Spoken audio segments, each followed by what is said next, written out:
ឲ្យបងប្អូនបាទខ្ញុំនាំអារម្មណ៍បងប្អូនមកមើលទស្សនវិជ្ជានេះពិធីបុណ្យចូលឆ្នាំថ្ងៃទី3បងប្អូនអញ្ចឹងមានការជួបជុំថតរូបស្អាតៗជាមួយនឹងកម្លាំងសមត្ថកិច្ចក៏ដូចជាក្រុមឡានទឹកបងប្អូនអញ្ចឹងមានក្រុមនារីនេះមើលលីសិតតែសរងតែម្ដងក្រោយពីបានយើងជួបជុំគ្នាថតរូបស្អាតៗអនុស្សាវរីយ៍ជាមួយគ្នាហើយក៏មានការរួមលេងសប្បាយជួបជុំគ្នាដែរបងប្អូនអញ្ចឹងនៅក្នុងការមកលេងបុណ្យចូលឆ្នាំខ្មែរនៅក្នុងថ្ងៃទី3នេះបាទក្រោមការដឹកនាំរបស់បាទរដ្ឋបាលស្រុកនៅក្នុងទីរួមស្រុកប្រាសាទសម្បូរបាទមានការរួមលេងកម្សាន្តសប្បាយបាទជួបជុំគ្នានិងមានការសាមគ្គីគ្នា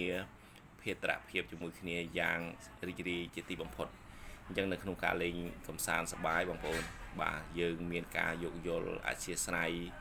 បាទមានការសន្តោសប្រណីចំពោះការលេងកម្សាន្ត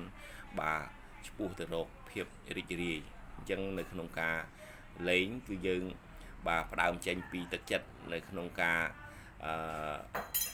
លេងដើម្បីសប្បាយគឺយើងសប្បាយហើយបងប្អូនអញ្ចឹងនៅក្នុងពេលនេះបាទមានការ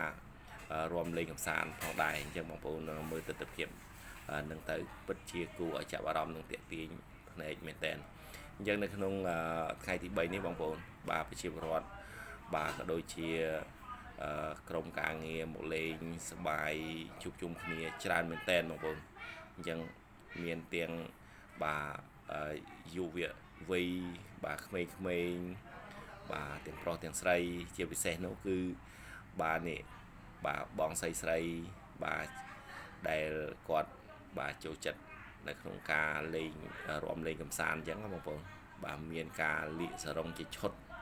បងប្អូនចាប់អារម្មណ៍មិនដែរបាទអាវសង្ក្រានបាទស្លៀកសារ៉ុងអញ្ចឹងរួមទៅគួរឲ្យ